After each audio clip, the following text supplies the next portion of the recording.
que... Alors je disais que les compagnons, ils étaient hypocrites. Voilà, je m'en rappelle un petit peu. Et donc en fait, euh, les compagnons, ils écoutaient pas tout le temps les ordres du prophète. Il y avait des hypocrites dans les rangs. Je dis pas que tous les compagnons sont hypocrites, d'accord? Ne dites pas ce que j'ai pas dit. Les compagnons, ils n'étaient pas tous hypocrites, d'accord? Il y avait des bons compagnons, mais il y en avait aussi des mauvais. Salam alaikum wa rahmatullahi ta'ala wa barakatuh. Pour les musulmans, bonjour, bonsoir. J'espère que vous avez été sages la nuit passée. Il n'y a pas eu trop de débats. Vous avez bien eu le temps, suffisamment de temps pour vous reposer.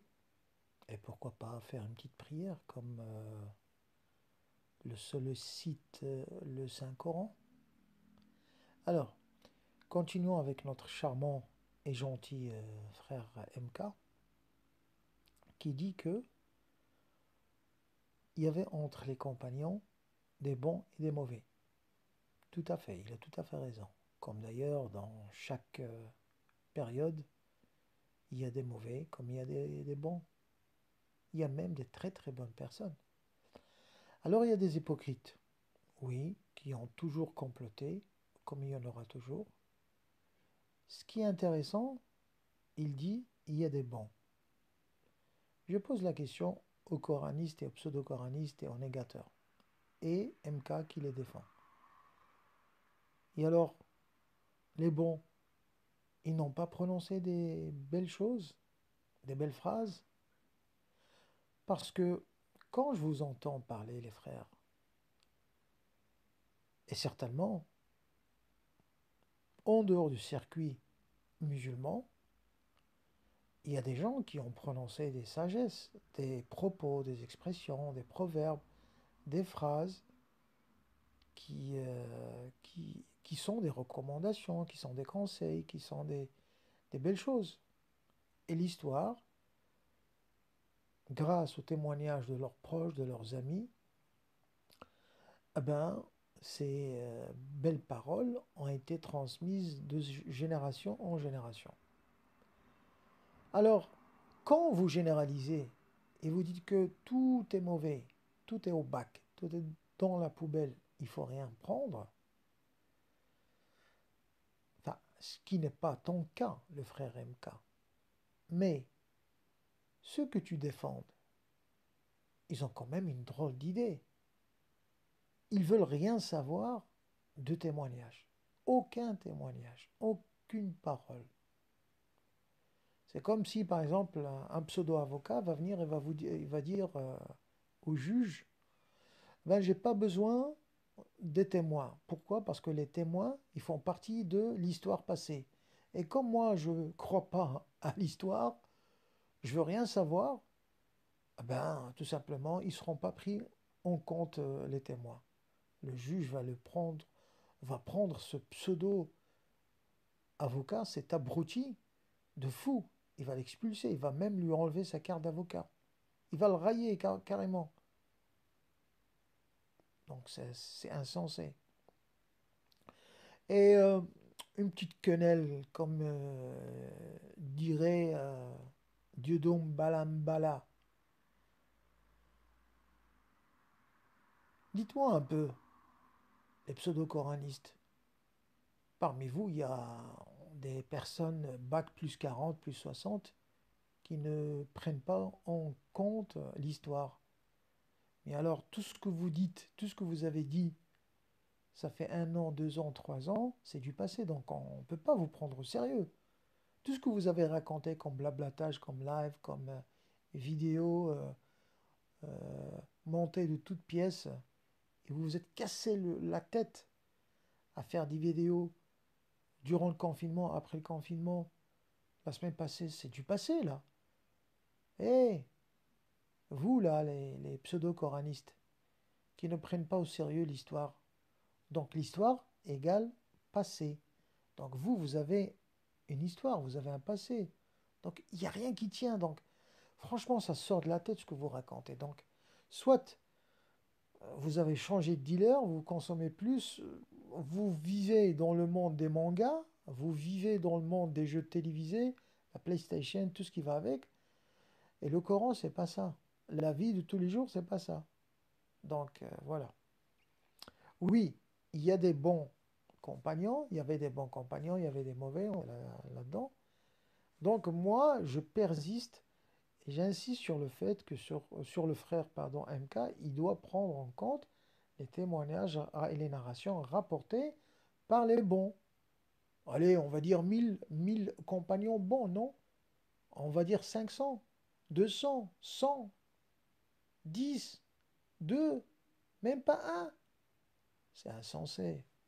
Tu appartiens à une Ummah, on va dire à une communauté, à une nation qui n'a pas de passé. Donc si tu n'as pas de passé, tu n'as pas de présent, tu n'as pas de futur. Ah, tu te mets dans une très très mauvaise position, MK, hein. Attention, si moi j'étais à ta place, je laisserais tomber ce dossier, hein. Ça sent pas bon. Mais bon, on continue avec toi parce que tu es gentil. Et ça, il faut le dire. Et donc, certains compagnons, ils n'écoutaient pas le prophète.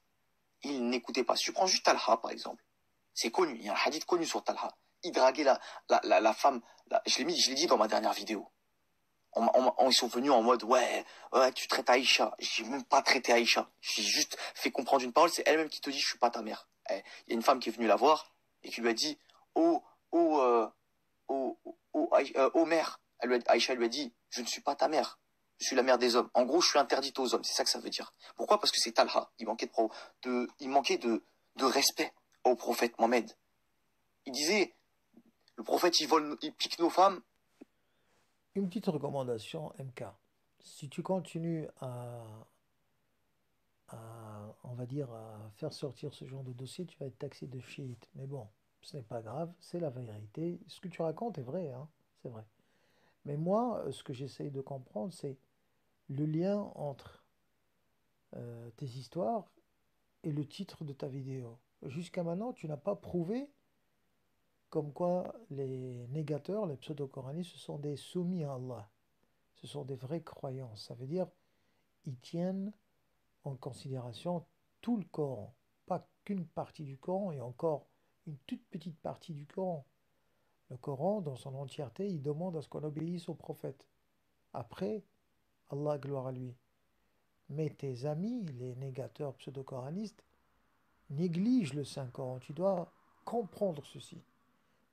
Tes amis, ils te disent que ils respectent tous les prophètes, ils font pas de distinction.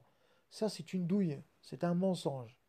Parce que dans le Coran, Allah a envoyé à chaque communauté un messager ou un envoyé ou un prophète avec la langue de sa communauté, n'est-ce pas? De son peuple.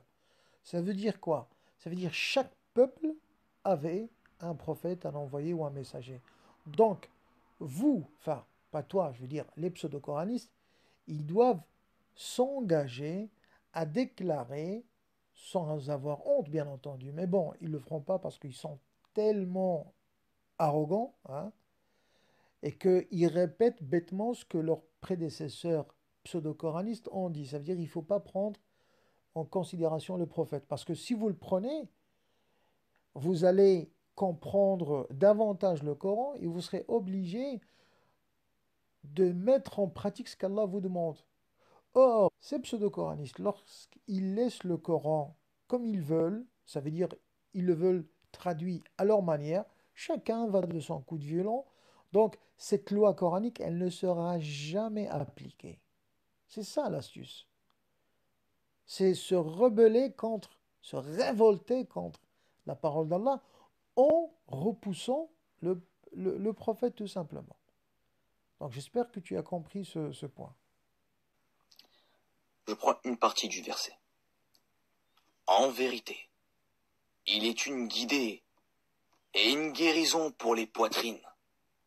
Dieu, il te dit que le Coran, c'est une guidée et une guérison pour les poitrines. Et toi, tu dis que suivre le Coran seul, c'est être égaré, ça égare, que le Coran égare les gens, que suivre le Coran seul, ça égare les gens. Mais est-ce que tu réfléchis Le coraniste, il suit le prophète. Ne guide pas ceux qui n'ont pas le savoir, qui n'ont pas l'intelligence, assez d'intelligence pour comprendre la subtilité du Coran.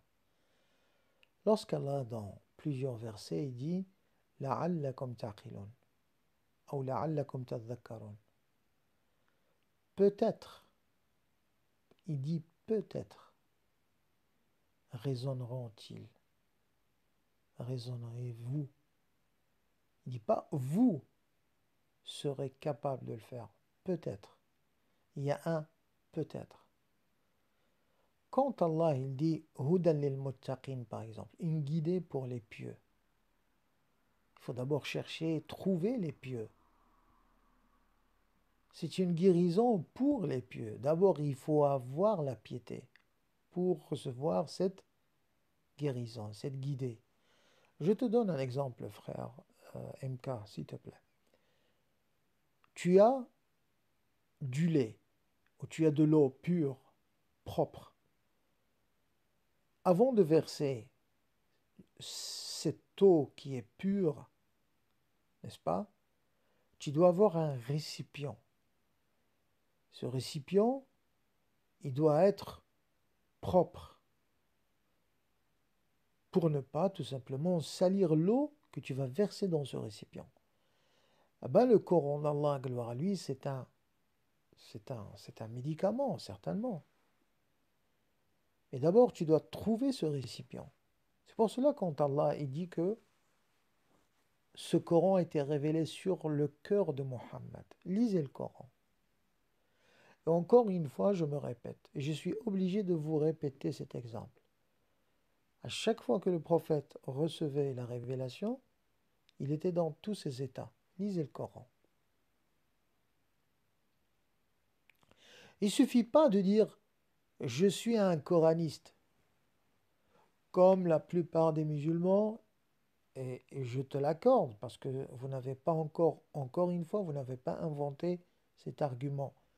Beaucoup de musulmans chantent le Coran. Au lieu de l'appliquer, ils le chantent. N'est-ce pas? Et vous, vous faites la même chose. Vous prétendez être des coranistes, mais vous ne l'êtes pas. Le Coran, lorsqu'un ignorant prend le Coran, je te donne un exemple, frère MK, à tes services. Tes souhaits, ce sont des ordres pour moi. Daesh, par exemple, Al-Qaïda, tous les sectes extrémistes tout au long de l'histoire, chez les musulmans, chez les chrétiens, chez les juifs et partout dans le monde. Lorsqu'ils passent à l'acte, lorsqu'ils font des dégâts, lorsqu'ils caricaturent la religion ou, on va dire, la politique ou la philosophie à laquelle ils appartiennent, comment ils le font? Au nom de cette loi, au nom de cette religion. Daesh, quand elle assassinait les gens, quand les membres de Daesh, par exemple, et ce n'est pas lointain, ça date pas de 14-15 siècles, quand Daesh faisait exploser les mosquées, les églises, tranchait la tête des sunnites, des chiites, enfin des civils surtout, hein, pas des guerriers, parce que face aux résistants et aux guerriers, qu'ils soient sunnites ou chiites ou chrétiens, ils criaient comme des femmelettes. Mais quand ils prenaient des civils désarmés, ben on connaît la chanson, on connaît l'histoire, on connaît leur sort. Donc ces Daeshiens, ces terroristes, les Wahhabites, les Khawarij et les autres, ben ils ont exterminé des gens au nom d'Allah, au nom du Coran. Ben, tu vois? Aussi, ils ont fait abstraction de plusieurs récits qui leur expliquaient que ce n'est pas bien ce qu'ils faisaient. Mais ils pensaient faire le bien. Enfin, selon leur conception à eux, attention, hein, ce que je cautionne pas, comme tu dois le savoir. Mais je te parle de l'exemple, de la position sur laquelle ces gens campaient. Eh ben, vous faites la même chose. Les pseudo-coranistes, les négateurs font la même chose. Lorsqu'on dit que le Coran tout seul peut faire chavirer quelqu'un vers la perdition, c'est tout à fait logique. C'est coranique ce que je suis en train de te raconter. Allah, quand il dit Wa adallahu Allahu an ilm, et Allah l'a fait égarer en connaissance de cause. Avec science, il l'a fait. Quand quelqu'un choisit, quand quelqu'un décide de s'égarer, il le fait de lui-même. Il s'autoproclame détenteur de la vérité. Tu vois? Alors que cette guidée, elle a un créateur, c'est Allah, gloire à lui. Mais il a un représentant. Toi, tu n'as pas vu, les autres n'ont pas vu, nous verrons jamais Allah. Je te donne un exemple. Les croyants, lorsqu'ils ont prêté serment au prophète sous l'arbre, c'est marqué dans le Coran. Est-ce qu'ils ont prêté serment? Parce que c'est marqué, noir sur blanc. Ils ont prêté serment à Allah. Je te pose la question. Tu vas me dire, c'est bête comme question, mais je dois te la poser. Les croyants de l'époque, enfin les musulmans, soit les véridiques, soit les musulmans en apparence. Parce que même après avoir prêté serment au prophète, il y a des gens qui se sont rétractés. Il y en a qui se sont apostasiés. Donc, quand ils ont prêté serment, Allah le dit dans le Coran, ils m'ont prêté serment, ils ont prêté serment à Allah. Pourquoi? Parce que le représentant d'Allah, le calife d'Allah sur terre à cette époque, jadis c'était le prophète Mohammed, que la paix soit sur lui, c'est cette femme. Donc, lorsque on te dit que le Coran tout seul peut égarer, c'est pas lui qui utilise ce mode d'emploi qui est le Coran, il ne sait pas lire. C'est quand même simple ce que je te raconte. Tu donnes une voiture super puissante à quelqu'un qui a le permis, mais qui a le vertige, qui ne sait pas contrôler, par exemple, la vitesse. Bah, il va casser la voiture. Il va faire un accident. Tu prends quelqu'un qui n'a jamais pratiqué la médecine. Il lit des centaines et des milliers de bouquins de médecine. Est-ce que ça va faire de lui un médecin, un chirurgien? Non. Il doit passer par un comité d'experts, il doit pratiquer pendant des années, il doit faire des preuves, enfin il doit faire ses épreuves, il doit être, on va dire, mentionné positivement, négativement, etc. Il doit y avoir le témoignage des patients, il doit y avoir le témoignage des professeurs dans ce domaine, et voilà. Mais tu as des cas, mais des cas, mais des cas, mais incroyables sur le net qui ne peuvent même pas finir un tout petit verset en arabe et ils te disent, mais nous sommes les Yoda, les maîtres de l'univers du coranisme, du coranisme. Tu te rends compte? On n'a même pas besoin de l'arabe. Ce n'est pas que nous sommes des racistes, ce n'est pas que, que nous sommes des arabophiles dans le sens euh, euh, on est très extrémiste. Notre Dieu, il n'est pas arabe. Il n'y a pas de communautarisme dans l'islam. Quand on dit arabe, c'est une langue claire, manifestement très très claire. Ça, c'est un autre débat. J'ai des vidéos sur ça en répondant à Shakira. Si tu veux jeter un coup d'œil, je te remercie d'avance. Mais tu dois savoir une chose. Le Coran tout seul, le Coran tout seul, il y a Satan qui l'a appliqué avant vous. Quand Allah lui a demandé de se prosterner devant Adam, qu'est-ce qu'il a fait? Il a dit non. Il a un peu fait travailler sa logique dans le sens, il a dit, il est créé de la terre et je suis créé de le feu, du feu, pardon. Et le feu est beaucoup plus puissant que la terre. Logiquement, il a raison, Satan. Mais la logique Parfois, elle ne marche pas avec Allah. Allah, il savait pertinemment que Satan, contrairement aux idées reçues chez beaucoup de coranistes et aussi des sunnites, Satan n'a jamais été un ange. Il était parmi les anges. Il voulait se faire passer pour quelqu'un pour recevoir un rang, un rang, pour avoir un rang supérieur. Mais Allah savait, l'a démasqué. C'est cela qu'il lui a demandé, gloire à lui, de se prosterner à Adam. Comme vous, par exemple. On vous demande de vous prosterner à Mohammed. D'où plusieurs versets, et dont le verset le plus clair, Inna Allah wa malaikatahu yusalluna ala nabi, ayyuhalladhina amanu sallu alayhi wa sallimu taslima. Ô vous les croyants, Allah et ses anges prient sur Mohammed, priez sur lui. C'est un ordre. Qu'est-ce que tes copains ils ont fait? Ah, la salat, c'est la liaison. Or, dans la langue arabe, as-salat, c'est la prière. C'est le dua. Et le dua, il fait partie de la prière. Comme la prosternation, elle fait partie de la prière. Mais la liaison, le mot relation, en arabe, c'est as-sela. Apprenez bien ce mot, as-sela. Cherchez dans le lisan al-arabe, dans la langue des Arabes. Vous, les Français d'origine algérienne, tunisienne, marocaine, africaine, vous vivez dans les banlieues avec tout le respect, ou vous vivez dans le, le- dans les Champs-Élysées, on va dire, hein, juste à côté de la Tour Eiffel, dans le quartier du Trocadéro, hein, enfin, je connais un peu, mais bon, vous habitez à Monaco, hein, et vous voulez nous expliquer, enfin, expliquer aux Arabes le Coran alors que vous ne comprenez pas l'arabe.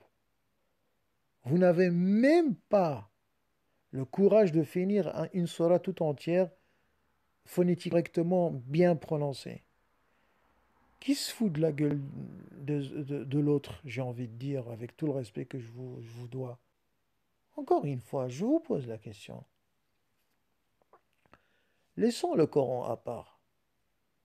Comment vous avez deviné qu'il y a un Dieu, que ce Dieu, ce Créateur, il a des lois et que ces lois, il faut les respecter, il faut les appliquer? Comment vous le savez, vous?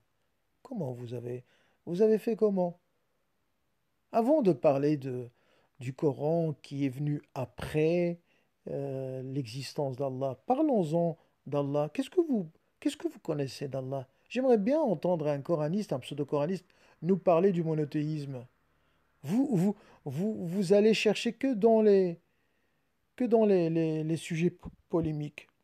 Et c'est redondant, c'est répétitif. Alors, ce Coran que vous prétendez comprendre, vous le traduisez, enfin, vous essayez de le traduire. On a fermé un œil, on a dit, ok, c'est leur liberté, ils font ce qu'ils veulent. Et maintenant, vous voulez l'interpréter. Alors qu'Allah, qu'est-ce qu'il dit? وَلَا يَعْلَمُ تَأْوِيلَهُ إِلَّا اللَّهُ وَالرَّاسِخُونَ فِي الْعِلْمِ. N'est-ce pas? Ne connaît son interprétation qu'Allah. Écoutez bien, ce n'est pas comme vous le lisez comme la lecture de la doxa. Encore une fois, je vais vous percuter avec ceci. وَلَا يَعْلَمُ تَأْوِيلَهُ إِلَّا, except Allah. Dans la langue arabe, il y a une expression illa, toujours suivie de wa. Vous, qu'est-ce que vous dites? Illallah, except Allah, excepté Allah. Finissez le verset. Parce que vous partez dans cette problématique de la ponctuation, des virgules et tout ça. Il n'y avait pas ça. Il n'y avait pas ça. Comment vous allez savoir que ce verset, il précède l'autre verset? Comment voulez-vous savoir que cette sourate, elle précède l'autre sourate? À chaque fois que je vous entends, je me marre, mais incroyable. Vous dites sourate numéro 1, sourate numéro 2. Qui vous a donné ces numéros? Et vous êtes en plein douille et vous osez critiquer les autres. Qui vous a dit on sait que le Coran n'a pas été il a été révélé sans les numéros. Et alors, comment vous allez faire pour savoir quel verset précède l'autre? Alors, expliquez-moi. Qui est un de vous qui était là, là? Vous dites souvent dans vos lives, on ne peut pas témoigner de quelque chose qu'on n'a pas vu. Je vous défie tous. Qui était là le jour où le prophète a reçu la révélation? Mais vous êtes des débiles, vous, mais vous prenez les gens de très haut. Ben, écoutez, si en France, chez vous, les Français, ça va très très mal, ne pensez pas que les autres, ils sont bêtes, hein, je suis désolé. Mais là, c'est, hey, je comprends pourquoi Chalgoumi vous représente, franchement. Je comprends pourquoi vous ne faites rien de bon actuellement en France. Enfin, je généralise pas, mais franchement, les intellos, soi-disant musulmans, hey, circulez, franchement. Circulez. Il n'y a rien à voir. Vous n'avez rien à apprendre aux autres. La sourate numéro, le verset numéro, qu'est-ce que t'en sais, toi, de... Qui t'a donné ces numéros? C'est venu après pour vous faciliter la lecture. Vous ne comprenez même pas, vous savez même pas comment lire le Coran.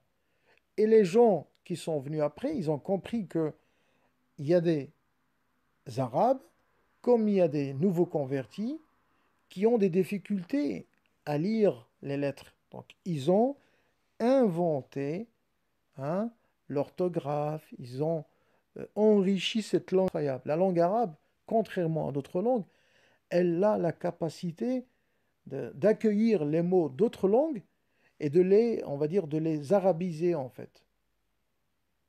Bah, lisez l'anglais, d'autres langues qui sont, mais d'origine arabe. Quand j'entends les gens dire, par exemple, j'ai entendu des gens disaient, bah, l'arabe, elle vient du syriaque, alors que c'est tout à fait le contraire. On y viendra, on va vous poster, par exemple, des summums de la langue syriaque qui disent que sans l'arabe, on ne pouvait pas sauvegarder la Bible avec l'ancienne langue, qui est le syriaque, prononcé par Jésus, paix soit sur lui, sa mère et sa famille. Donc, avant de prononcer des choses qu'on ne contrôle pas, qu'on ne maîtrise pas, moi je demande aux frères de se montrer patient, de se calmer et de laisser d'abord ces sujets compagnons, pas compagnons, et de rester fixé sur le sujet de l'apostasie. Mais avant de développer l'apostasie, je te pose la question. C'est quoi la soumission à Allah? C'est quoi? C'est quoi la soumission à Allah? Ça, c'est une question qui se rajoute au panier que je vous ai posé auparavant. Les pseudo-coranistes, les négateurs et ceux qui les défendent. Et je tiens à finir cette vidéo parce que, comme je vous ai promis, j'ai 2 points à vous expliquer, 2 versets à vous expliquer qui vont un peu vous mettre sur une nouvelle, on va dire, une nouvelle direction, pour vous faciliter un peu l'accès à la compréhension, enfin, un peu plus de compréhension de ce noble Coran.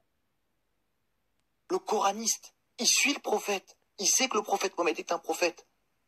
Puisque le Coran, il vient du prophète Mohammed. Il vient pas d'Abraham. Il vient pas de Moïse. Il vient pas de Jésus. Mais est-ce que tu réfléchis? Bah, tiens. Je vois il y a de la tension, il y a du panache. C'est bien, MK, c'est bien. Alors, je vais te prendre par la main. Alors, le frère MK, Surat Mariam. Surat Mariam. Marie, la mère de Jésus. Ce n'est pas l'autre Marie. Je parle de Marie, la mère de Jésus. Surat Mariam, verset 96. Alors, écoutez bien, mais écoutez très attentivement. Bismillahirrahmanirrahim. فإنما يسرناه بلسانك لتبشر به المتقين وتنذر به قوما لذا. فإنما يسرناه بلسانك. Nous l'avons rendu facile, ou bien nous l'avons facilité. لتبشر به المتقين, pour que tu puisses apporter la bonne nouvelle aux plus pieux. وتنذر به قوما لذا. Alors, le verset 97, nous l'avons rendu, ça veut dire le Coran, facile. Donc ils ont rajouté entre parenthèses à comprendre, ce n'est pas la peine. Dans ta langue ou bien en ta langue, ô toi Mohammed, afin que tu annonces, par lui, par le Coran, la bonne nouvelle aux gens pieux et que tu avertisses un peuple irréductible. Ok. Nous l'avons rendu facile. Gloire à Allah, il a rendu le Coran facile en mettant ce langage de la révélation du Coran dans la langue de Mohammed. Est-ce que vous comprenez qu'est-ce que ça veut dire? Ça veut dire grâce à la transparence linguistique, grâce au meilleur personnage qui a pu prononcer la langue arabe comme il le faut, surtout au niveau phonétique, dans son éloquence, la seule personne qui pouvait le faire, c'est bien Mohammed. C'est pour cela qu'il a été choisi pour qu'on, si vous voulez qu'on prenne le Coran, qu'on prenne la révélation et qu'on la mette dans la personne, sur le cœur de Mohammed. Et c'est Mohammed qui la prononce. C'est pour cela que quand je vous disais la parole du Coran, ce n'est pas la révélation autant que telle, la vraie révélation d'Allah. Parce que nul ne connaît la révélation d'Allah. Laysa kamithlihi shay, dans toute chose créée par Allah.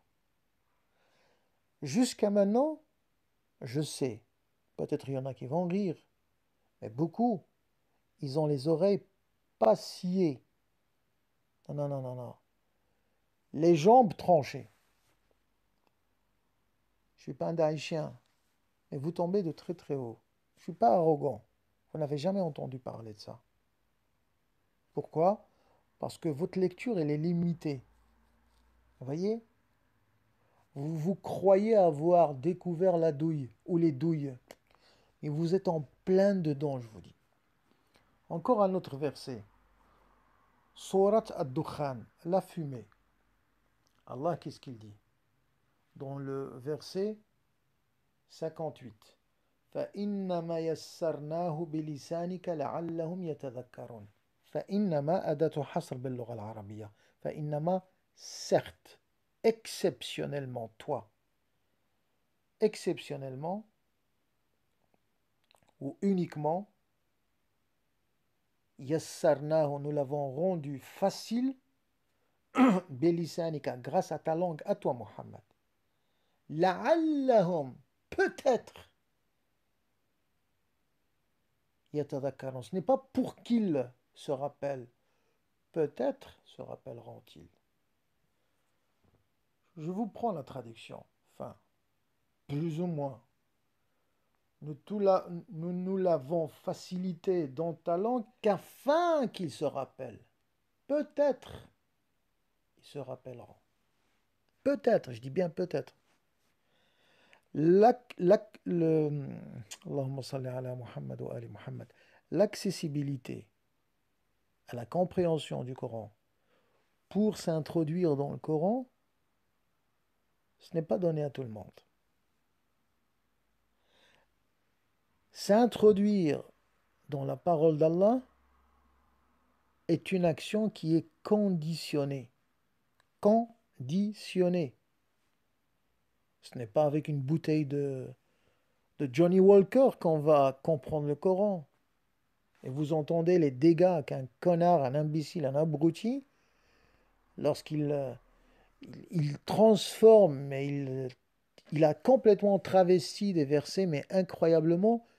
Et il y a des pingouins, des alcooliques aussi anonymes, des drogués, hein, des fumeurs de joints, de pétards, qui l'applaudissent. Et le mec, il est payé pour ça. Parce que moi, je ne mets pas tout le monde dans le même sac. Il y a des membres d'LDJ, de l'extrême droite, de, des francs-maçons, taxez-moi de complotiste, il n'y a aucun problème. De chrétiens extrémistes, orthodoxes, protestants, des juifs extrémistes. On veut faire la peau aux musulmans. En France, vous croyez, vous les musulmans, vous êtes nés de la dernière pluie, vous allez venir en France, vous allez commencer à parler de l'islam, du voile et tout ça et tout ça. Vous êtes déjà occupé dans le string musulman, dans le voile, dans le tchador, dans la kippa, voilà, vous êtes bloqué là-dedans. À chaque fois que vous voulez faire sortir votre tête, on vous matraque la tête avec des futilités. Et vous, c'est futilités. Vous croyez que les services de tous bords et de tout couleur n'ont pas, je veux dire, l'islam comme ennemi numéro un, comme dossier numéro un sur la table? Donc, des plans comme aggraver la séparation des musulmans entre eux, ce n'est pas quelque chose de nouveau. Et à chaque fois, je tire le signal d'alarme. Je vous dis, faites attention. Ce n'est pas parce qu'il y a des gens qui sont sérieusement engagés pour comprendre et à chercher la compréhension du Coran. Ça veut dire que tout le monde qui parle, même moi quand je vous parle maintenant, il faut prendre mes paroles, les comparer, les décortiquer et argumenter et venir me dire non, tu as foiré là, tu as eu juste là, tu as raison là, alors là, tu as complètement foiré. C'est comme ça qu'on fait. Mais vous, les pseudo-coranistes, qu'est-ce que vous faites? Vous êtes la nouvelle génération des takfiristes. Vous taxez tout le monde qui s'oppose à vos arguments d'associateurs. Et je vais venir pour vous montrer dans une autre vidéo les hypocrites parmi vous, comment ils parlent, pour essayer de parfumer les très jeunes d'entre vous et ceux qui ne maîtrisent pas cette méthode à décortiquer et à comprendre le Coran et ceux qui veulent le démonter comme ils ont essayé ceux d'auparavant. Donc, pour ne pas chavirer davantage, je m'excuse d'avoir éloigné un petit peu, enfin, de m'avoir éloigné de mon sujet. Voici les deux versets que je vous ai cités la dernière vidéo, durant la dernière vidéo, dans la dernière vidéo. Le Coran que vous avez, c'est grâce à la clémence de Mohammed. Oh, je sais qu'il y a des gens qui vont crier, oh là, il a dit la clémence de Mohammed. Oui, la clémence de Mohammed, comme toi, tu as une clémence, mais qui est limitée, mais qui n'est pas comparable à celle d'Allah. Parce que Allah, en fait, lorsqu'on utilise les mots pour décrire les attributs d'Allah, c'est un langage qui est terrien, c'est un langage de terre à terre. C'est ce que nous avons comme outil pour essayer de se rapprocher d'Allah. Mais sinon, Allah est irréprochable. Allah, on peut pas le comprendre. Tu peux pas comprendre toi-même, et tu veux comprendre ton voisin, tu ignores le voisin de ton palier, et tu veux connaître Allah. Aïe, aïe, aïe, aïe, aïe.